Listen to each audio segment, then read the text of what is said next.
One. I decided I'm not going to drink coffee during the podcast because we're doing this outside and coffee makes my ass sweat. So today's a beautiful fucking special day because episode 20 episodes deep, and we got Naster on Nathan Gentry's in San Antonio, and we're doing a podcast. And I think Nathan's probably on Monster 3 and 6 5-hour energies thus far, and it's not even 1 o'clock yet. Let me see. Yeah, it's 1 o'clock. Anyways, Nathan, what's up, dude? Well, I'm just a casual white man, a couple freckles that believes. I'm triggered. I believe in science. The worst thing you can be in the society now is a white dude. I'm not just a white guy. I'm actually, I don't know if mom and dad told you, but you're a white guy with a small penis. No, even worse. I was born a black guy, like Michael Jackson, adopted by Michelle and Daryl Gentry, and transferred into this family. And I have Michael Jackson disease, which is why those aren't freckles. Those are just the last of my black. You know what the fucking worst thing would be? Is those dicks you see in pornos that look like bomb pops, or 3 different shades of colors. They have alopecia. I don't know how that, the base is dark as shit, and then it gets lighter, and then the tip there's a space right for the head where it's just white as fuck. I wonder if one part's more salty than the other. The beginning is kind of the base of it's kind of like a sugary essential flavor. What would the base be? The base would be strawberry, blueberry, and then the middle is lime. No, not lime. You gotta have lemon. You gotta have the least of the acidic ones. So the lemon or lime would be at the top. So it'd have to be a blueberry, cherry. Blueberry's on top. No, because the top has the least amount of flavor. So you want more blueberry. No, the top has most flavor because it's spewing. No, we're not talking about actual dicks, dude. We're talking about Oh, I was talking about bomb pops. Hey, I was gonna ask you. I didn't want to be selfish, but do you want any energy? I got a 5-hour energy. It's oh my god, it's watermelon flavored. Okay, this is corner store knockoff brand energy. Sponsored Am I supposed to drink all this? Oh, just take a couple minutes of energy, not all of it. I think I took 2 minutes of your 5-hour energy. Yeah, I take it by the minute. I took 20 minutes of your 5-hour energy. This cup I'm drinking out of, you gotta smell it. It smells like someone took a dump on this thing and just kind of rinsed it out. Okay, so I was distracted for a second. What is that piece of paper you have in your hands? Is that really something you prepared? Oh, I didn't know if you wanted this. What is this? Naster came prepared with a memo. I didn't know if you wanted that or not, or if you were. Oh, no, we're going to talk about this. Yeah, for sure. We're just going to talk about silly shit, though, too. Hey, did I ever ask you, did anybody ever tell you that your toes are on a whole different level of beauty than mine are? Why do you say that? I think my feet are disgusting. Don't take your socks off. No one wants to see this shit. I didn't know this was a thing, but look, I got toe crust. It's like when Patrick used to talk about, we have this friend, Pat, which we don't see anymore, but he used to talk about dick cheese. And and we were always like, what the fuck does that mean? What does dick cheese mean? But I guess he just was talking about all the sweat that it accumulates and then dries, and it makes these little white balls of sweat or something. And I'm like, dude, I've never had that in my entire life. I've never heard of dick cheese I've heard of it, but I've never.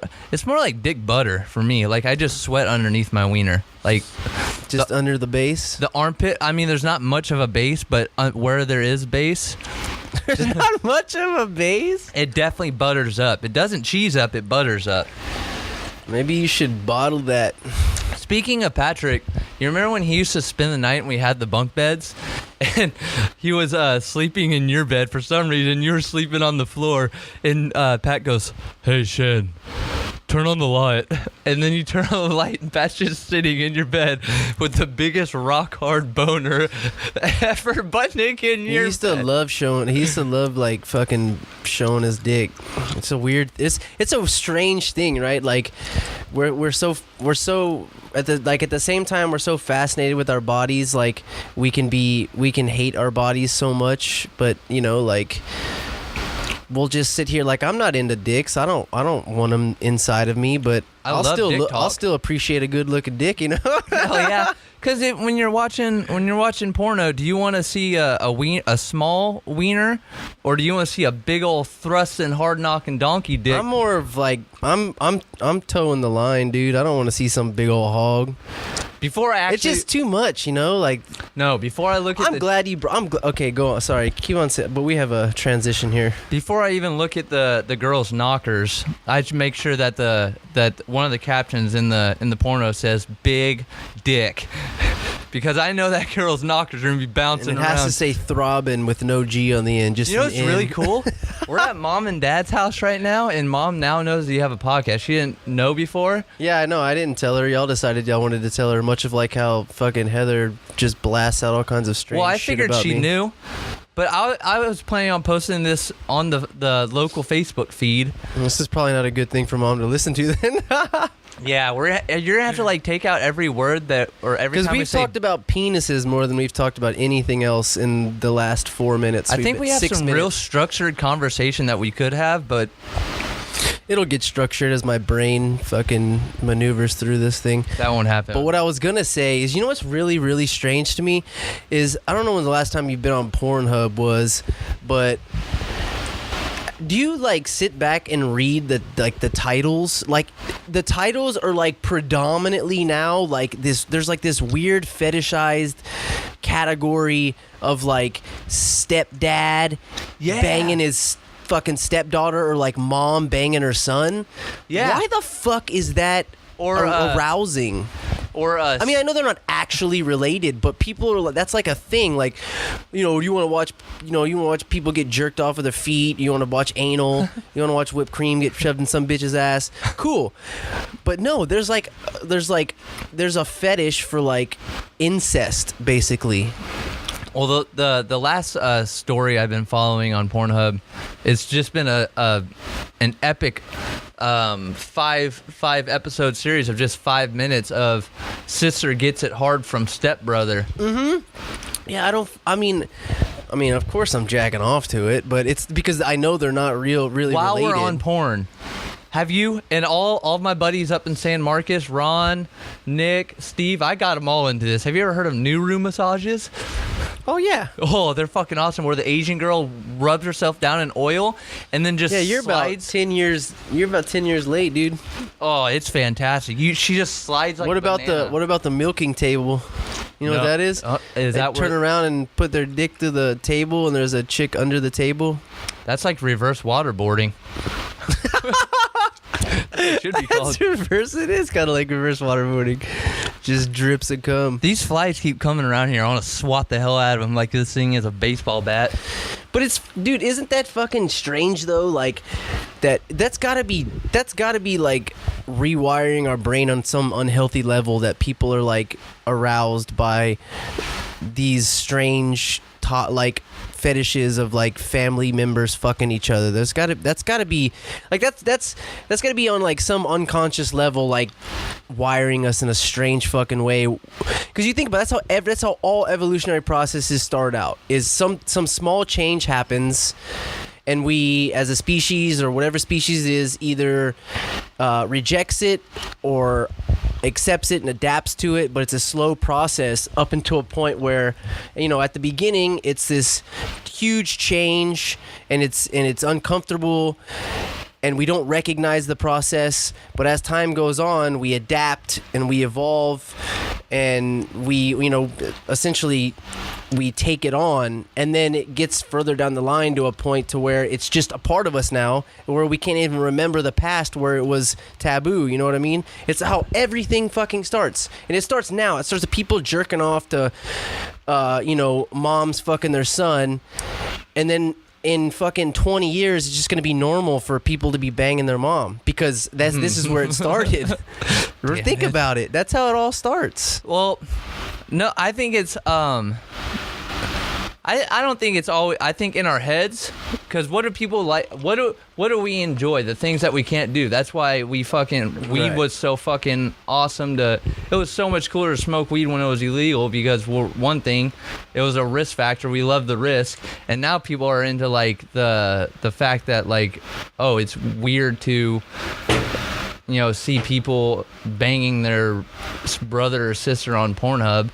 They won't say that out loud that they're fucking into that, but in their head they were always fucking, oh dude, I want to see this chick get banged by her brother or see this donkey fuck this girl. Well, and now it's acceptable because in this world we're not allowed to judge anybody. I can't call you a fucking weirdo for wanting to jack off to donkeys. Yeah, and dude, it's fucking crazy because there's so many variables and so many moving parts that it's like you can actually carve out your own little corner or niche in the world and have your own market of people that subscribe or find you appealing and agree with you on some philosophical level. And that'll be your market that you're attracting, and it could be let's just say that you have a market of 1 million people. Well, there's 8 billion people in the world. So that's only, what is that? I'm not going to do math right. I don't know how much. We'll just say, we'll put a number on 11. Yeah, 11, sure, whatever. But it's like you can carve out this niche of people, even if it's like 100,000 people, and you can make a living off of 100,000 people with whatever your product is or whatever you're selling or whatever you're trying to get across. But you were saying something like how it's like, it's taboo to, because and the only what's but we weird, like taboo. It's weird. It's super weird. We like what we can't have, but now these days we can literally. Yeah, but I don't. That's not that. That's with a lot of things. But when it comes to like incest, that's actually on a biological level. We reject that because even on a biological level, we are not supposed to mate with the same. We're not supposed to mate with the same gene pool because we're way more susceptible to diseases and all kinds of shit. And that's an actual like a biological fucking law that our species, specifically our species, Homo sapiens, are not supposed to breed with the same gene pool. With other animals and stuff like that, that works. No, well, I mean it does, but it's also like with dogs. A lot of these dogs that have like genetic disorders is because they fucking breed dogs with their own family, and that's okay. Back way, what kind of dogs were there? Thousands of years ago. There's one fucking dog. It was a dog all dogs, no matter what fucking species, what breed, came from wolves. All dogs. Yeah, and they're all now essentially everything's mutations. Why does Brinley have spots? It's because she fucking it's a mutation. Why is there a fucking cardinal? There's never cardinals before. It was a fucking a black bird, and they started fucking banging something that had a tint to it. Yeah, like the just ridiculous and incredible. Which is why Michael Jackson went from black to white, because he had sex with Janet, and his skin just naturally started falling off. It started rejecting all the misery and shame that he should have had, and he became a white man. And I wonder if his dick shrank whenever he became white. I bet. What if Michael Jackson just had a fucking hog on him? I bet you they cut that thing off and they iced that thing down just like they iced Walt Disney when he died. I listened to some podcast about the reason why Michael Jackson's voice sounded the way it did, and I don't want to. I hope I'm not making this up. Probably am, but I think that what they said was that his parents, from a adolescent, a super young age, were giving him hormone blockers to keep because when he was a young kid, when he was at the Jackson 5, he's that young 7, 8, 9, 10-year-old kid that was singing that high pitched voice. What? And so then when he started going through that, that fucking pre-pubescent stage into puberty, and his voice was getting deeper, they started giving him hormone blockers. Basically, they started feeding this asshole estrogen to keep his voice super fucking. Which is another reason why they say that when he as an adult, he was so childlike, because he had all these hormone blockers as a kid, so he didn't develop on a chemical level like he should have. So that's why he was like this childish fucking, personality. His voice was super high. Probably had something to do with the fact that he was fucking bleach white too. He's probably chugging bleach, but Oh, that was the mutation of banging Janet. which one is older? Janet Jackson's older. Oh, Janet's right? way older, and her titty She's flop. still- I was so bummed she's in the still last Super popping Bowl off, that though. her boob didn't pop out again. Because I don't care if she's 60 or 11, with giant fuck. Well, I shouldn't say 11. I'll get in trouble.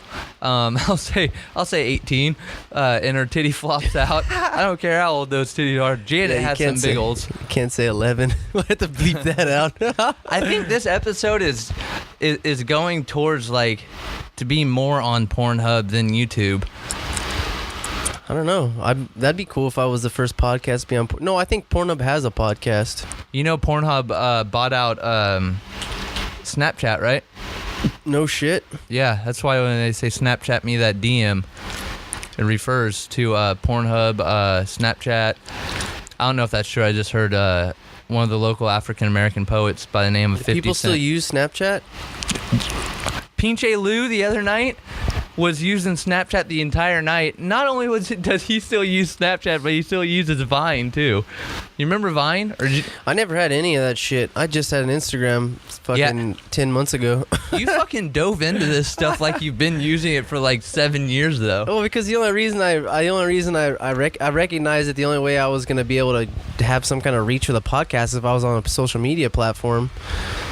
And Yeah. I just looked at what everybody else was doing. I just started fucking hashtagging like whatever. Dude, that thing is amazing. Guys, we're sitting underneath. I'm at the Gentry's for the first time in about basically a year, because when I come in, basically 2 years, because when I come in town, it's about only a week. And every time I show up, there's some type of new hyperspace invention that the legendary Daryl Gentry installs in his house.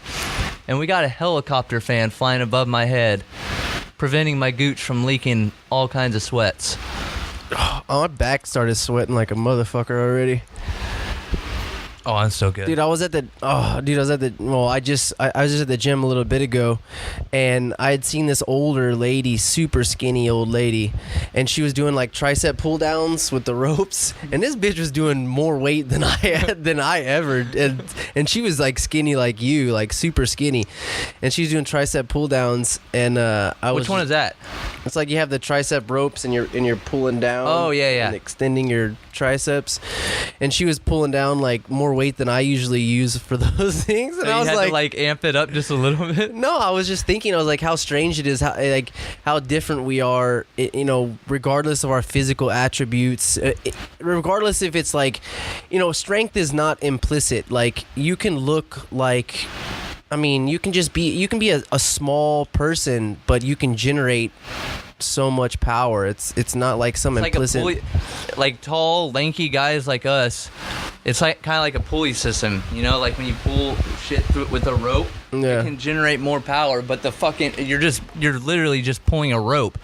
But Well, it's just strange because there's also things like with the body with like fast twitch muscle fibers. Like there's people that, and I think this is true actually. People of like black people, people of African descent, which doesn't say much because I think they're saying. Actually, no, I read some shit. I'm going off on a tangent. I'll go back to that.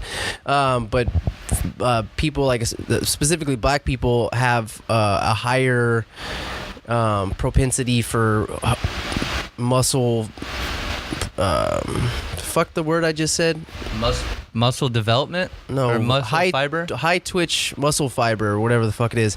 They actually have a higher threshold or whatever for possessing that, which that involves that includes like speed, explosiveness, power, shit like that. Is that why no matter That's why black people take over the NBA and in NFL. Is that why black people, no matter how fat or skinny or whatever shape their body is, when they take off their shirt, they still somehow, even if they're fat as hell, they still somewhere underneath that fat, you can see an outline of a six-pack somewhere? Yeah, and their chest is always chiseled? Yeah, that's like just a a genetic predisposition that goes way far back to their specific gene pool.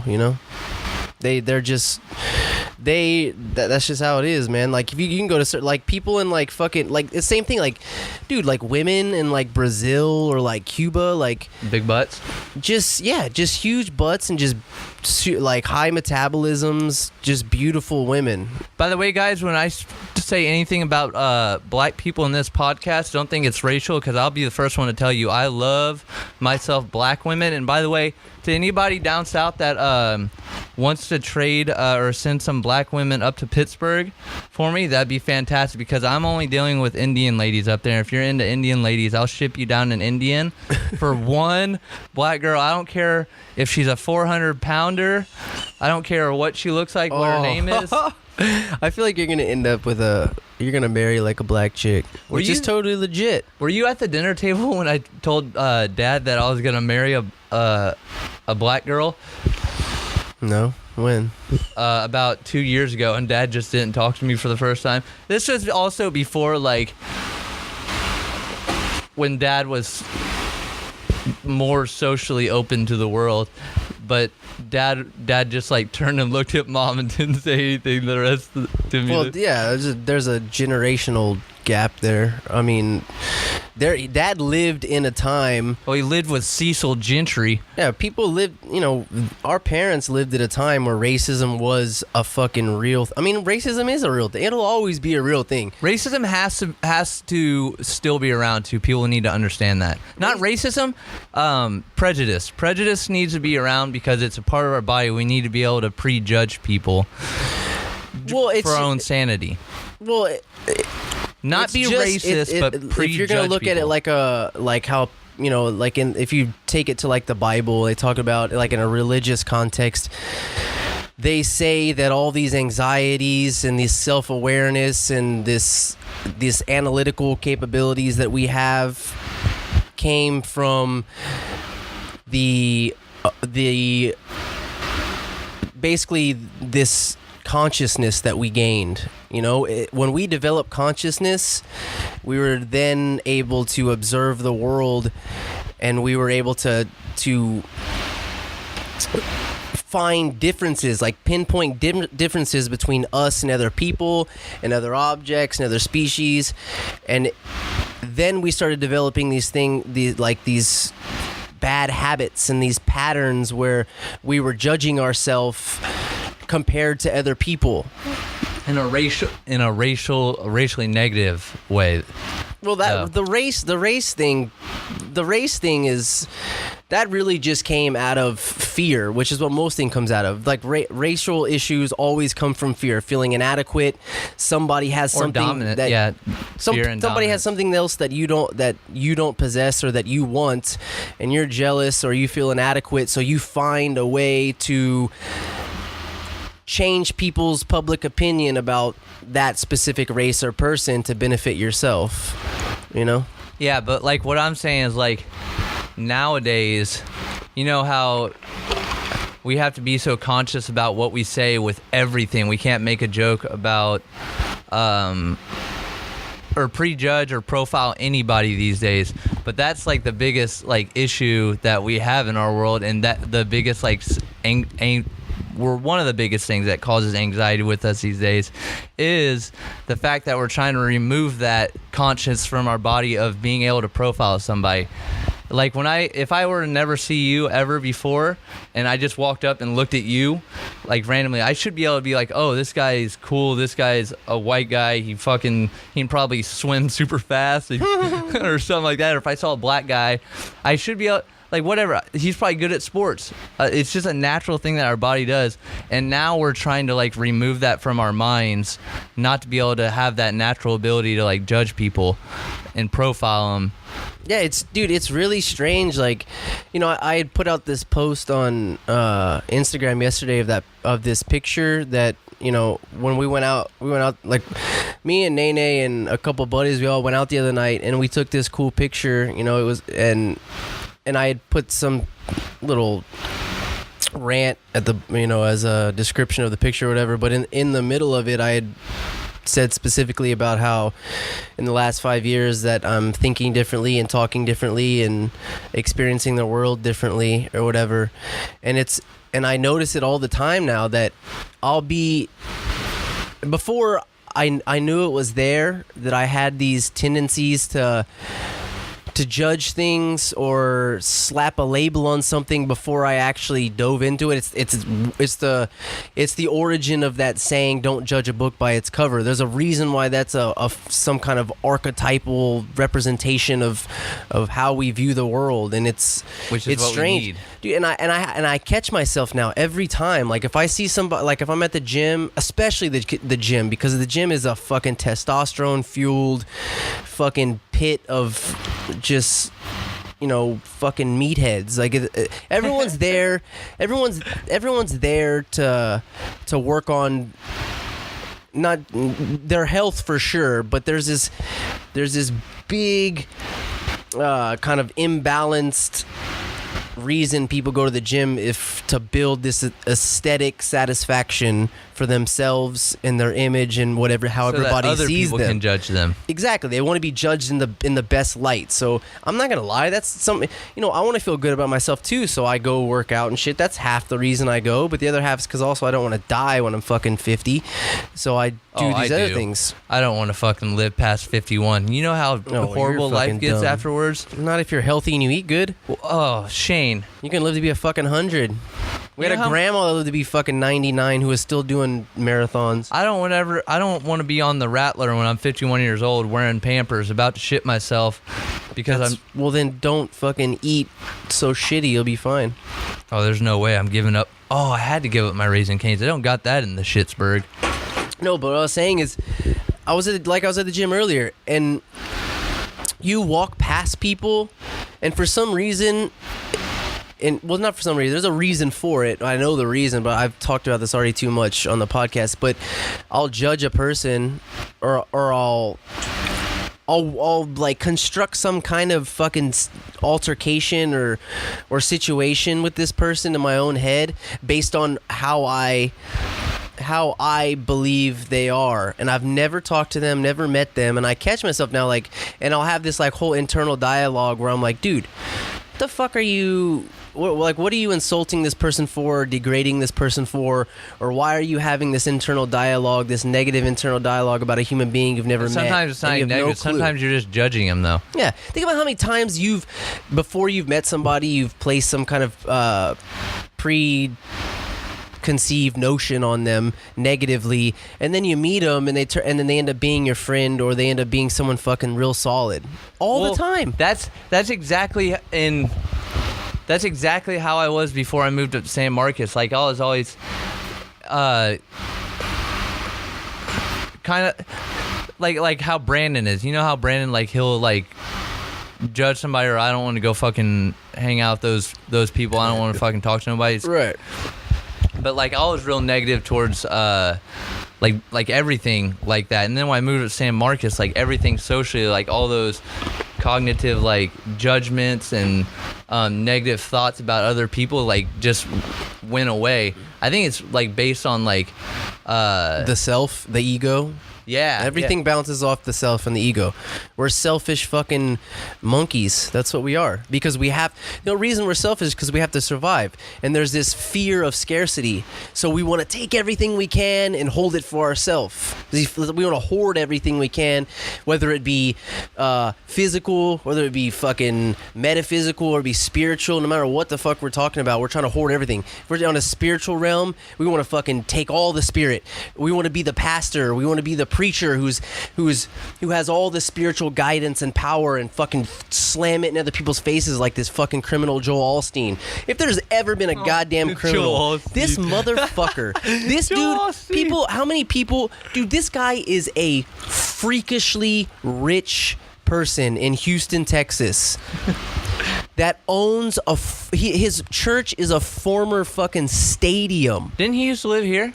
I don't know where the fuck this criminal lived, but he's a fucking criminal. This dude has cars and houses and so fucking much money. He was just on the news spitting for this. out all. Well, he was on the news because when that hurricane happened, in Hurricane Harvey or whatever the hurricane was in Houston that fucked up a bunch of Houston. People were homeless. There were thousands of homeless people that didn't know where to go, so they showed up at the church. And he turned them all away initially. But then he got all this backlash on social media that he's a fucking fraud and a piece of shit. And the next day opened up the fucking doors to all these people, and he made up this excuse, which there is truth behind it, that several years back there was some structural damage caused by rain at the stadium, and so he had said that when the hurricane hit that he was it was unsafe at the moment because they needed to get it inspected. But it's still and shit. safer than being out in a fucking... Exactly. Thank you. Perfect point. What's safer? Fucking trying to find a dry place to fucking sleep out in the mosquito-infested, hurricane-filled streets. Wood-infested waters. Yeah, little babies with a fucking, you know what I'm saying? Like, yes, there might be some structural damage for this fucking place, but it's a leak compared to a hurricane. But he turned people away with no explanation until he got backlash on social media, and then he had an explanation. And if it was really something he was worried about when that hurricane hit, then he would have turned people away and then immediately had a reason for it. But he didn't. He didn't give a reason until after he got backlash on social media. He's a fucking criminal, man. He also got a lot of backlash because out of all that money that he makes, because he's blowing dudes in park bathrooms. Oh, this man only donated like $2 million to the city. Yeah. Well, $2 million is a fuckload of money, so that's not such a big thing. But not compared to there's I don't remember the dude. The $30 million that he's worth. Or what's his name? How much is Joel Osteen worth? Let's look this shit up. There's that dude on the Houston football team that raised. He didn't donate. He raised, which is gnarlier. The big fuck. J.J. Watt. Yeah, but see, that's another thing is, cool, but he only gave like $200,000. I don't know how much he gave. I think he gave a substantial amount of money, but he has a big following, a big sports following, so a shitload of people jumped on board to his like GoFundMe or whatever for her, which is fucking awesome. They jumped on his deck. I bet that dude is a hog on him too. But let's see how much fucking how much is Joe Osteen worth? 40 to 60 billion. Well, what is it? That's a big fucking gap. No way, is that a number? Yeah, okay, so his 17,000 square foot mansion is worth 10.5 million. His house is 10.5 fucking million. 40 billion shouldn't even be a number. And people want to fucking tell me that, dude, this whole idea of like organized religion it's so insane. Here we go again. I listened to this podcast yesterday. I wrote this down because I wanted to talk about this. I don't know if it was going to be on this episode, but there was this podcast about, okay, here it goes. But this dude was a Christian. There's a Christian, what do you call Christian, not pastors? Is it fathers? It is pastors. Fathers. Whatever they are.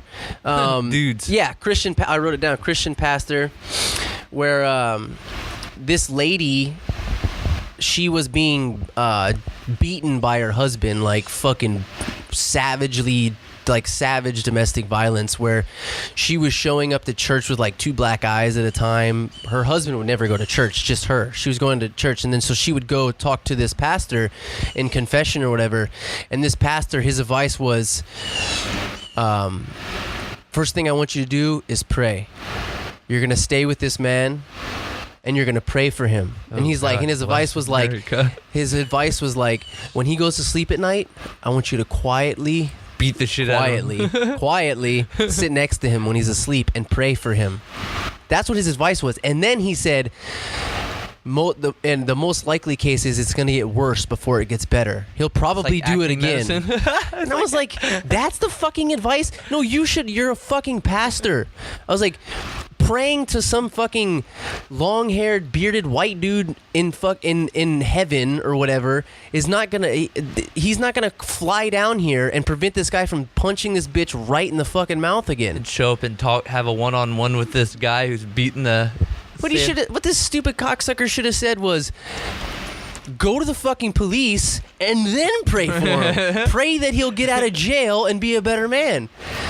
And then they looked further into this pastor or whatever and found out that there had been numerous cases of women who were raped going to him to get advice, and his advice was pray for the rapists and forgive them. Don't go to the police. Pray for them, and God will show them, will change them and show them their wrongdoing. Well, hopefully. What? In that case, it just turned into like, instead of rapings, it just turned into like new room massages. As we mentioned before, new room massages are a great way. That's what he was saying. Is like, ask Jesus to help them, and then they'll change as fucking people. You know, in my personal experiences, not just with other people, but myself, is I'm a way different person. I've changed so much in the last couple years, and if there's one thing that I've realized just analyzing myself, is that yes, people fucking change, but they have to be smacked in the dick with what they're doing wrong first. Drug addicts have to hit rock bottom before they change. Alcoholics have to hit rock bottom before they know something's wrong. People have to fucking go bankrupt before they realize how they can better utilize their financial fucking, or their money, how or whatever. Learn. You have to fail. That's why every business fails like 2 or 3 times. Yeah, dude, you have to fail before you're put in some desperate situation where you have to find alternative ways to succeed, or you have to change your approach.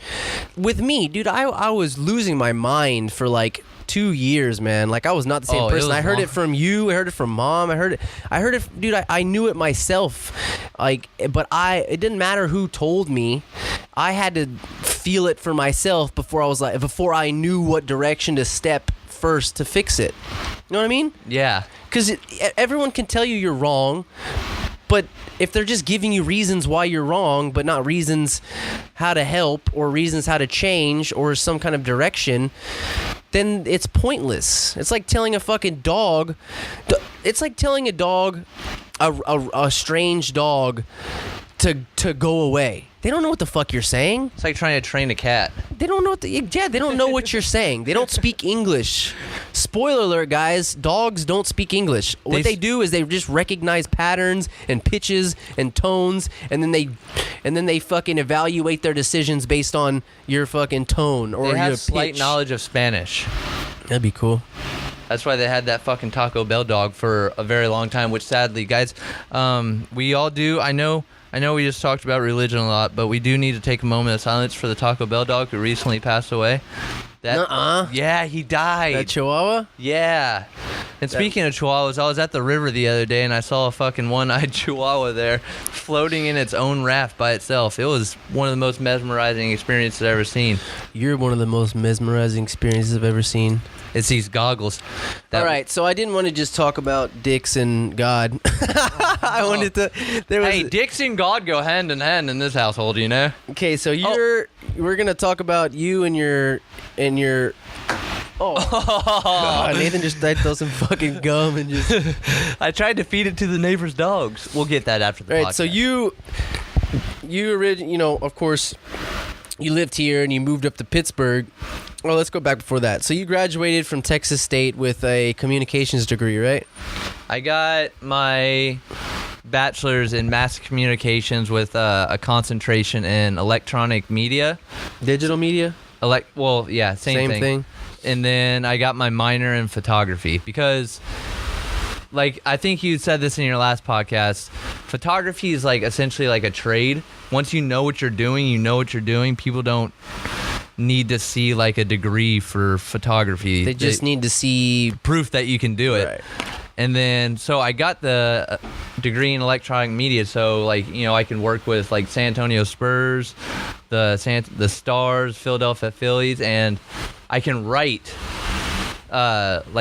descriptions, write stories, write all kinds of, like, whatever I need to. Like, I can write a newspaper article, AP style, and I got that so I can write to my own photographs instead of like a media outlet going out and having someone write to my my photography. So like basically I'm getting paid for my photographs and for my stories. Right. You can be your own publicist and you can market yourself. Yeah. So you got the degree, and then you moved up to Pittsburgh to work in the photography department at a university up there. Yeah, at Point Park University. Point Park University, and so what's your position essentially? So, well, I mean, my actual position, I'm just a grad assistant because I'm going up there for my master's degree. They can't like hire me as like a full-time staff, right? Because I'm a student. So what they're doing is they're paying for my master's degree in digital media. Now it's digital media instead of electronic media. And then I'm also an employee of the photo department. Like I'm basically like adjunct. Yeah, I do everything. So like we have at Point Park, it's just like Texas State. They have like dark rooms with enlargers where you learn how to print your own film photography, and then we also have like the digital stuff where you can learn how to like work with digital cameras and edit on computers and all that stuff. So like when something breaks, I'm the lab tech. I go fix fucking robotic machines from like the 70s. And then when I'm not like fixing stuff or tutoring students or teaching people how to, just fucking use photography, I'm filling in as a photography professor for intro to film photography and intro to digital photography. So then, are they also giving you like specific tasks to go out and shoot photos for certain, I guess, is it just school functions, or are they sourcing you out to do other things? No, I don't do any actual photography for them. I'm just like just work in the actual university setting. Yeah, like as like an adjunct professor or right. like a lab tech, someone that just helps students or fixes machines. Like last week before I left, I had to like disassemble like 4 or 5 cameras by myself and find out what was wrong with them and like replace parts. So I did that. When I go, like all my photography that like you see like me posting on Instagram or on my website, all that's like my own freelance stuff, like with right. my own like projects that I'm working on, or like companies like the Philadelphia Phillies. Like I go shoot for the Philadelphia Phillies sometimes, or maybe I've been talking to the Cleveland Cavaliers for the past like couple months, trying to get in on court like photography with them, mainly just because I want to fucking go watch games for free and get hammered on the court. Yeah. But yeah, all that stuff is like those are like completely separate. My photography and like what I do for the university.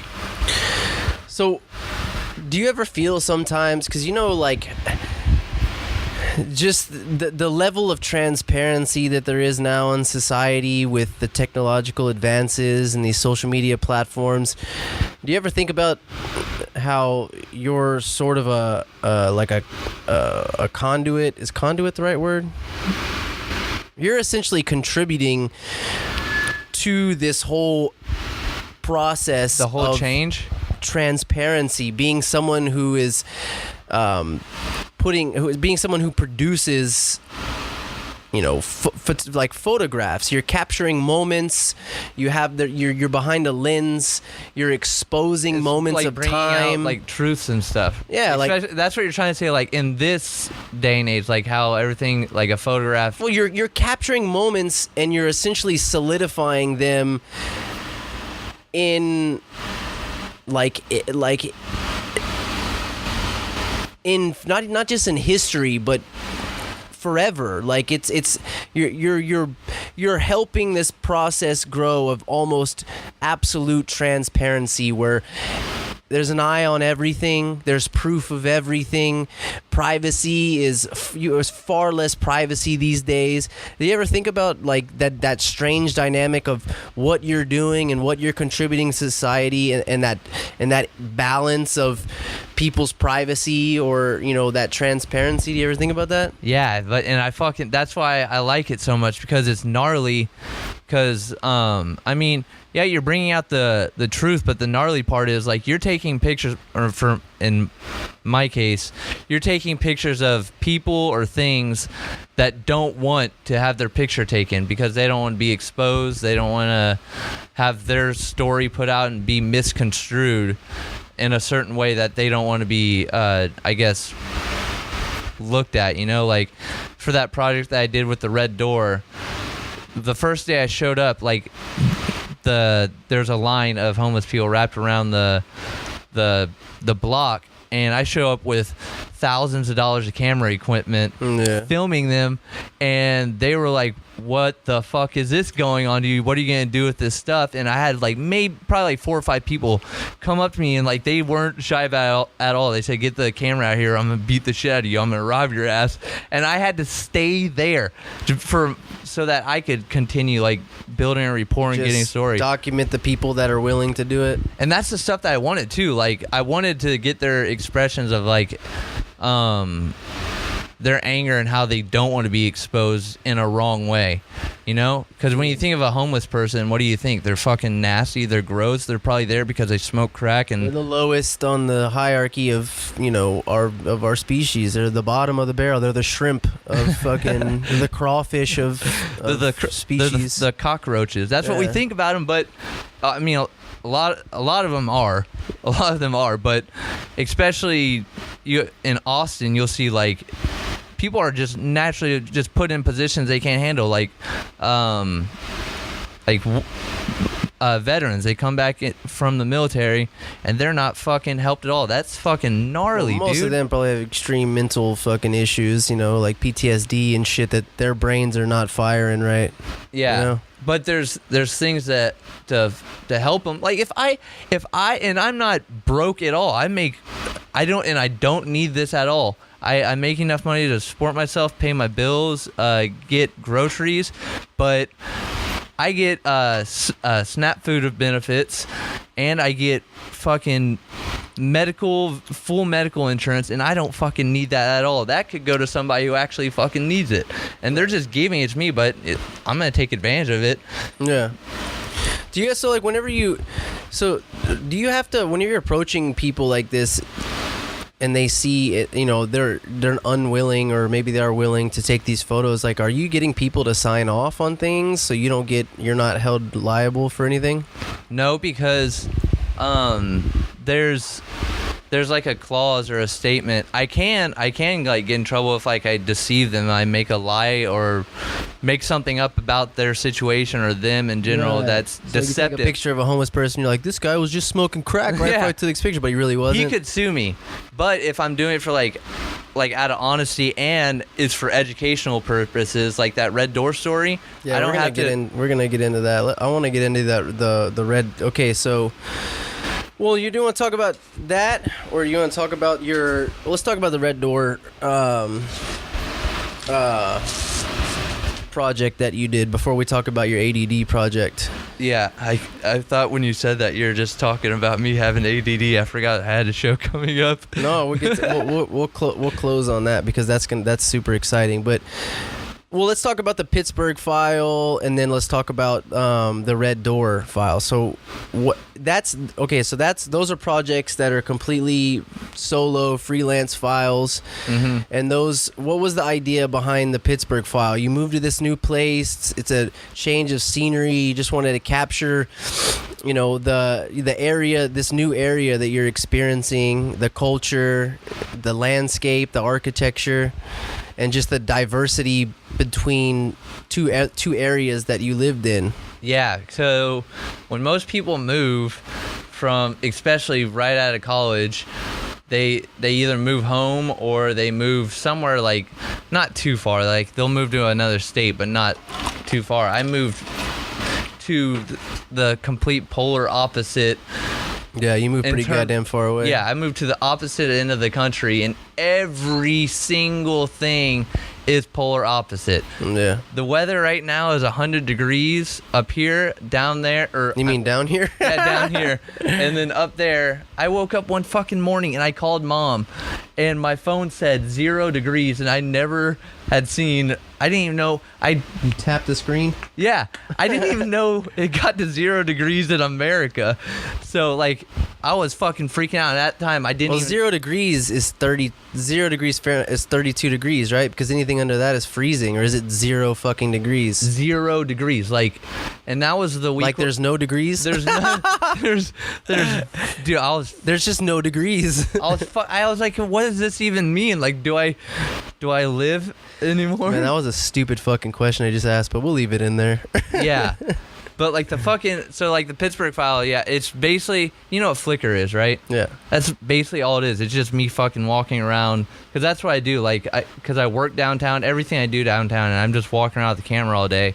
So it's just me just taking pictures of just shit. You ever worried about people trying to jack you? You carry a knife or a gun or something? Oh, I got a heaping hunk. A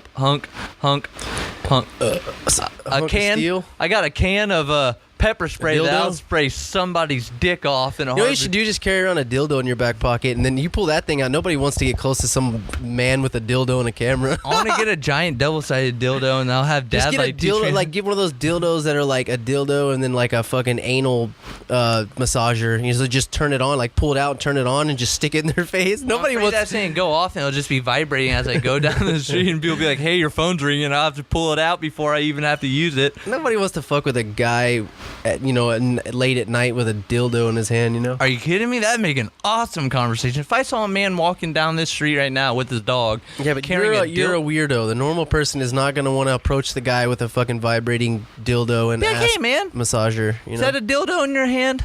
Let me check that thing out. Can I take your picture, bro? Is that a Spalding? Is that a picture? Is that a Spalding dildo? What kind of sport dildo is that? Do you think Spalding sponsors dildo? Premium brand.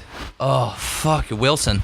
So then the Pittsburgh file, that was something. That was something more specific.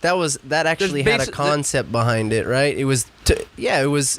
I thought it was something about like how you were, like highlighting the like this homeless epidemic and what they experience and the kind of this forgotten group of society that is looked as lesser valued than the rest of us. That's the Red Door. The Pittsburgh. That's what I said. Oh no, you said Pittsburgh file. Oh, Red Door. Yeah. So the Red Door is like, so I think it's so wild, like in Austin, because that's basically where I live. San Marcos is Austin. It's the same thing. Like the people are like their mindsets are the same. When you're walking down the street in Austin, you see like a homeless guy. You can literally go down and sit next to that dude and have a conversation. People are just so open-minded and stuff. You can't do that down here in San Antonio. You see a homeless guy, you probably assume that he just shit his pants.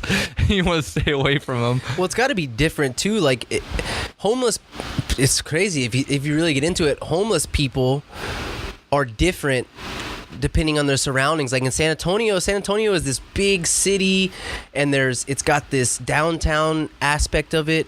But then when you get out more into the like the suburban areas or away from the downtown area, they live differently. The resources are different.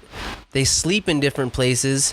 They have to adapt to where they are. So I'm assuming. So it's got to be like with that, like other areas, like in different cities. Like if you're a bum in New York, you're living way different than if you're a bum in like San Francisco.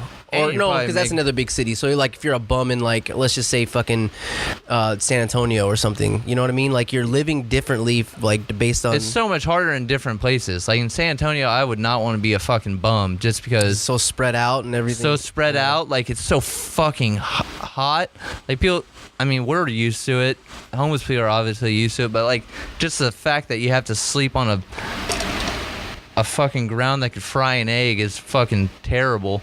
But yeah, like when I moved up to Pittsburgh, like I would be walking down the street and like see like homeless people these people are fucked, like, and they'll be sitting there like with their, like in movies, like where people sit there with like a bucket of change and they literally sit there and they shake it and they actually need money. These are actual homeless people.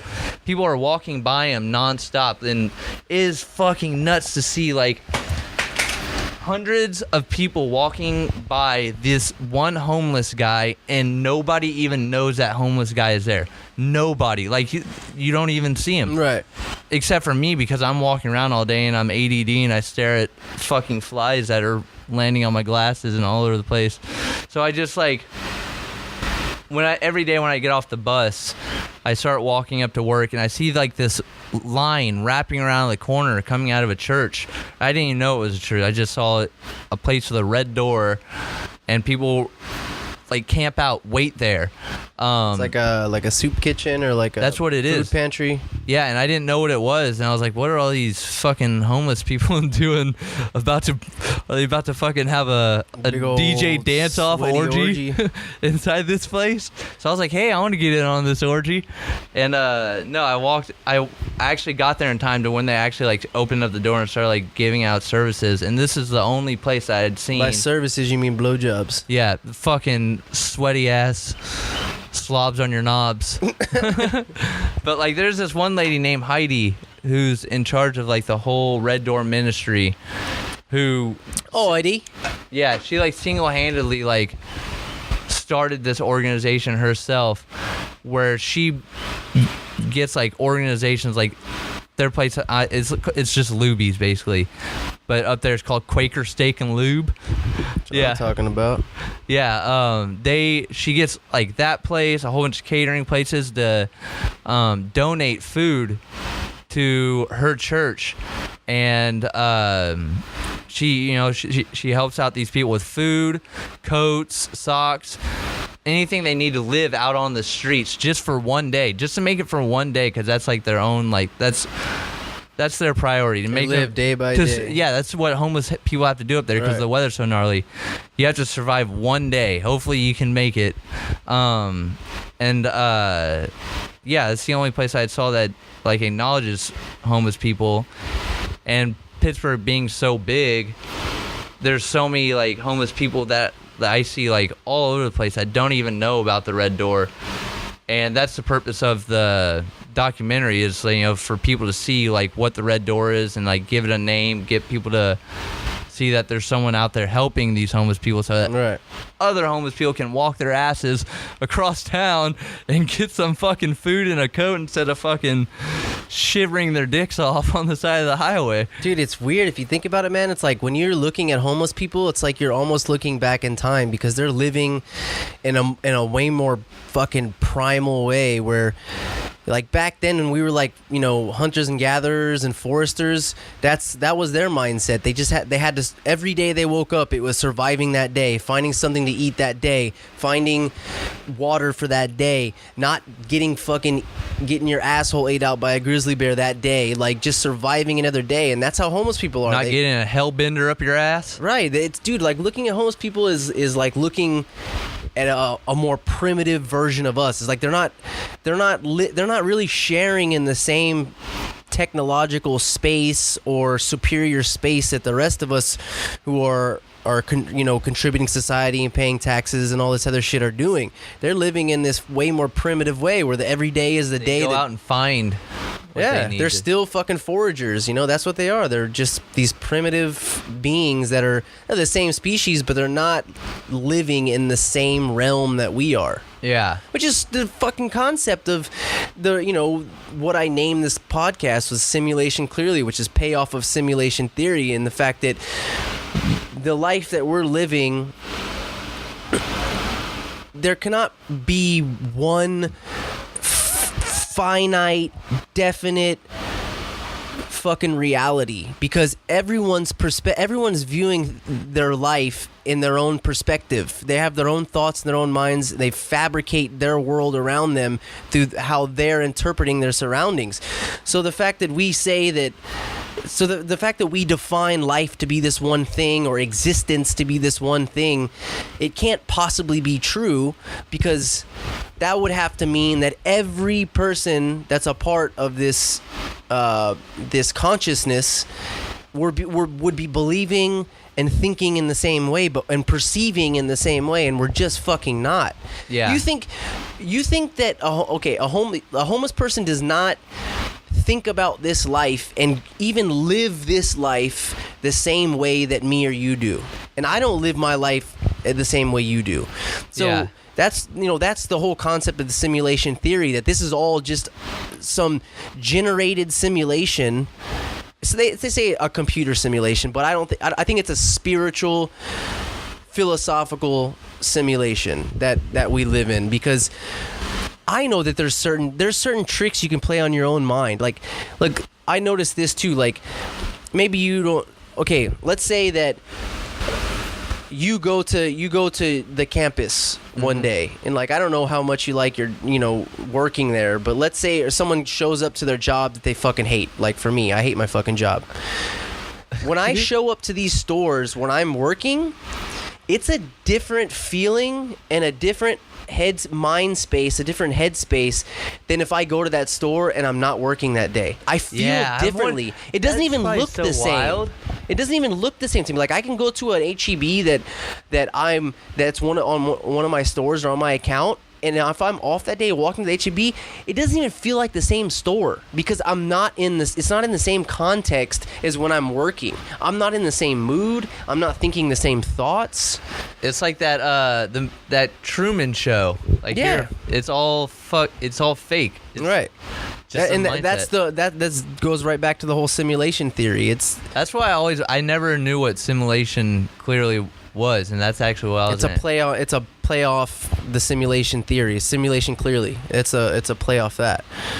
So and I thought it was super creative. I liked it. It just kind of stuck. Like I thought about it one day because I got really into like reading about this simulation theory thing and like the Fermi's paradox and shit like that, where like the Fermi's paradox is basically what that is in a nutshell, or in layman's terms, is that You said two words right there that are super confusing, nutshells in layman terms. That a lot of people that probably listen to this are probably just smart as us and have no idea what either of those words mean. Okay, well, so the stupid fucking caveman version of this that I'm not intelligent enough to articulate it correctly is that the Fermi's paradox is essentially that there is an infinite amount of universes, and in those infinite amount of universes there is an infinite amount of universes where every thought, every second, every word, every experience, everything that's happening at this very second in our lives right now, up to this point right now, is happening an infinite amount of times in an infinite amount of universes, infinitely throughout time. Even though it's real, does it make you question, like, do you sometimes think like, oh, is that infinite amount of universes and all those things, that do you still question, like, how can that even be real? Because it's like questioning whether or not God is real, honestly. Like, yeah, exactly, because we can't, there's no real proof. Exactly, there's no proof, so we can't we can't. It's not like dinosaurs where you can dig up bones and there's proof that dinosaurs. We don't have proof that there's, like, Jesus. We're not gonna like one day be carving out rocks and see Jesus's bones and be like, oh fuck, Jesus was here. Right? Yeah. Like, it's just like, think about it. Like, when you get to like, let's just take it on a way smaller fucking scale. Do you know how to write a trillion? Can you write out a trillion? Yeah. Okay, but can you conceptualize how much $1 trillion is? No, that's why when you said Joel on a tiny Osteen, level, you said $40 billion. I honestly said, like, isn't a trillion a billion millions or a million billions? One of those, right? It's one of the. I think it's one of those two. Yeah. Whatever the fuck it is, Something. It doesn't matter. But just on a small scale of what $1 trillion is, and that is difficult to wrap our minds around. And then like, why they're even numbers? They're so fucking big. And if you're expecting us to somehow conceptualize what infinity is, and then what infinity inside of infinity is, we're just not capable of understanding what that is, which is why most science is math. Like most of these, for example, the other day I read this article about, it was this Science Journal magazine, I think, that they just discovered. Please hope I'm saying this right. It was something like some incredible amount of new planets that they discovered. I saw that. Right behind Neptune. Yeah. It's like 13 or 16. It's like 9. There's 13 new planets. 13 new planets on How the did other we side not of see that Neptune. before? But the point is that the reason why it was so difficult for them to actually make this statement is because, you know, our world is constantly turning. But not only is our world constantly turning, not only our planet constantly turning, the sun's constantly turning. All the other planets are constantly turning. The universe is constantly So turning. we just miss them? So we can see that they could see these in these high-powered telescopes. They could see these fucking shiny little dots way far away for a second, and then they would disappear, and they couldn't find them again. So most of these planets or discoveries from way fucking far away, it's not that they're even actually seeing these things. It's just that they're using math and gravity and space in these fucking incredibly difficult algorithms to where they can measure that something super far away has a gravitational pull that's affecting something close enough that we can measure. So it's fucking, and I'm not even saying this correctly. This is like in the most layman terms you could fucking put this, but that's how it's, and these scientists feel confident enough to publicly state that there's 13 new planets that they discovered. So then, And hope that we all believe them. and Not think about, there's human fucking beings that nuts. can conceptualize that, and we can't. What the fuck? I don't fucking know. The only thing I know how to do is write boob on a calculator. That's the only math Yeah. I know how to do. Pluto is now considered a dwarf planet. That they think, took that back too. I know that they think is a comet that broke off of out of Neptune's gravitational belt or whatever. Yeah. They think it's a fucking comet now, and it was a planet when we were kids. Pluto was a fucking planet. Fuck yeah. Then it was a coolest dwarf one. planet that was no longer in our solar system, and now it's a comet. Hey, do you watch that new show with Will Smith on Netflix? Oh, the One Strange Rock. Oh, I'll Fucking tell you badass, what, right? I get high as a I didn't goddamn like his kite. narrations, but I liked all the rest of that shit. Do you see how fucked up his face is now? It looks like he got Mike Tyson punched right in the, like his face is all bent up Well, like he's old, man. That guy's like 50 now. His ears grew and his head shrunk. His ears are always giant. Oh, those Watch things, that Fresh Prince days. Those things were fucking Dumbo. those things are bonkers now. Those earlobes are touching the goddamn ground. You can stretch those out to Uganda. All right. Well, okay. So then we're gonna wrap this up in a second, but I do want to talk about, which I'm super hyped on, and it's really fucking cool. You're gonna be curating your own art show. Yeah. Is that the correct way to put that? Yeah, I'm gonna be curating my. Well, I mean, I curated my own show, that 53% Right. show. Well, this is in Pittsburgh. Yeah, but that was when you curate your own show like 53%, like I did. You're actually putting it on. You're finding the artists. You're finding the space. It's your concepts. Yeah, Right? But to separate that from what like a lot of artists do, curation and solo exhibition. Like solo exhibition is like what I did in San Marcos, what you Right. went to. That's just me. Someone finds my project, they liked it, they're allowing me to have my photos in their gallery for a certain amount of time. Essentially, what other people are gonna be doing for you in your show that you're putting on, which is called. ADD. What does that stand for, sir? It's a acronym for what? Well, ADD stands for another damn distraction. Give us just explain that the concept behind it. So Pretty cool. I like it. ADD it's broken down, it's another damn distraction, and it alludes to essentially how in this digital era and social media era that we're basically giving ourselves ADD. We're with all like the busyness and like All the stimulus. all the distractions that we have in this world, we're stressing ourselves out, putting ourselves through anxiety, which all allude to the actual disorder of ADD. ADD, as you get older, it turns into depression and anxiety and stuff like that. It translates. But yeah, so like another damn distraction. Like when you're at work trying to concentrate on getting a certain assignment done, instead of doing your work or trying to get those assignments done, you're getting constantly distracted by a Facebook comment, emails, Instagram, like just stupid, silly shit, or just playing games on your phone. Right. Anything, like all these buzzings and sounds that are coming from our phones and technology, they're distracting us from like what's important in our lives, and we're not able to organize what's important and what's leisure anymore. Like, right. And the fact that we can't organize, we literally cannot organize it. It's almost impossible now. Especially poor Zoe, our niece, will be fucked when she's older. And that's why you see everybody with ADD now looking like fucking squirrels walking around, stressed out and depressed. Everybody's depressed now, but it's not real depression. It's depression that they're giving themselves.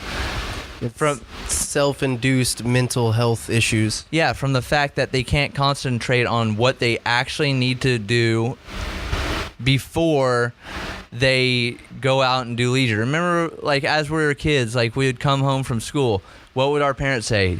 Get your homework done, you can go play. Right. So that we're not stressed out at midnight trying to get which as a kid, you don't care, you don't get stressed out about homework, but your parents are like, oh fuck, my son's gonna be stupid if he doesn't. They're getting stressed out. But yeah, it's killing us. It's right. killing us as people. Like, if you can't get through like your depression and stress and anxiety, like you often say, your life drastically is like cut short because from like heart issues, all kinds of health issues, and the only way to I guess prevent this like ADD, that self-induced ADD that we're giving, is to disconnect from technology. And for example, like what I've done, like I'm not going to stop doing Instagram and Facebook. I have to, because that's the world that we're into. That's our way of advertising now. So what I do is I put all those apps on like a different page, and I don't have like a buzzer or a ringer or anything on any of my social media turned off. So I don't know when I get any of that. Right. When I want to check it, I check it, just when I have time. If I wasn't doing that, then I would be fucked at work, because I'd be jacking off on UJizz instead of like trying to like fix like all this stuff that I have to do in order to like make a living, So what are you looking for? What particularly, I guess, as far as like content or work, are you looking for whenever you're, seeking out potential artists to, participate in your show? So I'm about, so like I just handed you like the description of like what the show is. I'm about to release the description and put out a call for art, and people are gonna have to submit to me their artwork, and based on their artwork, if I like it, then I'll choose it. But the artwork that I'm looking for is basically like chaotic work. Like, for example, and Charlie doesn't know this, but Charlie would be perfect for this, because like the way he works, I know you saw that image. He does a lot of multiple exposures. Him and Austin. Yeah. Austin Madrano, Louis' little brother, he is pretty talented, man. Yeah, and he doesn't know that. He doesn't, he's just doing it for aesthetic purposes. He's doing it for classwork. And I tell him all the time, like, dude, he does some really cool, like, Photoshop and collages and stuff. Yeah, like these kind of multi-dimensional pictures, Yeah, so the artwork that I want to have in the show is going to be stuff that actually like stresses you out. So like a lot of the photos that I've been putting on Instagram, like the multiple exposures, you're wondering like what the fuck is this? Like I don't understand it. A lot of Charlie's work, like when you look at it, it's sick, but you have no idea. A lot of people have no idea what it is. Like you have to like sit there and think about what the work is. But that's not only what's going to be in the show. Obviously like the artwork is the main key to it, but I've already like drawn out the space of the gallery. Like when you walk in, there's gonna be like lights like blaring off. Like it's gonna be a stressful atmosphere. Like when you walk in, that's what I want. Yeah. Like there's gonna be lights like strobe lights going off, and then the back room where my work is going to be, there's going to be a computer desk with sticky notes all over it of like tasks that this person needs to do, and the computer is going to be on. It's going to be blinking with like notifications going off nonstop. There's going to be a phone like disconnected on the ground. The room's going to look a fucking mess, like a fucking whirlwind. And then there's going to be my work on it. But yeah, I want it to be chaos. I want it to be like the stress that we're giving ourselves. Right, to represent this fucking shift of consciousness that's been brought on by this technological advances and this fake ADD that we have that we could solve, but we're not going to do it unless we do it. Right. Unless we disconnect. That's what the name of the show should. Fucking cool, man. The name of the show should just be called just fucking Disconnect, bruh. Well, it's like the same concept of why you're naming your art show, ADD. It's this acronym for essentially what you're going to represent in your art show. And so then, the reason I named the podcast what I named it was because a lot of what I'm experiencing and a lot of the way I analyze the world is through this. Is not through these, rose-colored glasses. It's way more analytical and multifaceted and way deeper. It's more It's more representative of a rabbit hole or a fucking black hole than it is a maze. A maze has a way out. Yeah. A black hole does not. Run into walls, but you can get out. Yeah. Or a rabbit hole does not. You can get out of a maze eventually, or you'll die. Those are the only variables. When you're in a black hole, you don't know what the fuck happens when you get sucked into that. You know what I mean? And one of the reasons why I wanted to do this, I know we're about to wrap up, but one of the reasons why I wanted to do this show is because I think it's sad and like it's bothersome to me because like I actually have ADD. You can see it just by if you sit next to me for 5 minutes, I can't fucking stare at you because I'm looking at flies and shit, and that shit's actually hard on people. Mm-hmm. And you have anxiety and stress, and we like they're actual issues that we actually have. And then there's like these people who claim to have like ADD, but they have ADD because they're giving themselves ADD. Right. There needs to be a separation of those things. A lot of these mental health issues are more of situational than clinical. Yeah. And like me and you won't take medicine because obviously medicine, and we're learning that medicine is just the complete opposite of what we've grown up thinking it was. Like, it's not helpful to us. It's harmful, and we've known just the same thing as self-medicating. You're masking a problem instead of finding the origin and fixing the problem. Putting drugs on a problem is just making you feel content with suffering. Why do you want to be content with suffering instead of fixing the suffering? Yeah, learning about your issues. Because what are feelings? Feelings are a representation of how our life is going. Feelings are a way that we define our place in the world. It's the way that we better ourselves. If we don't have feelings, then what good are we? Feelings make us what we are. So even if you're intensely sad, that's still an individual experience and feeling that you should be.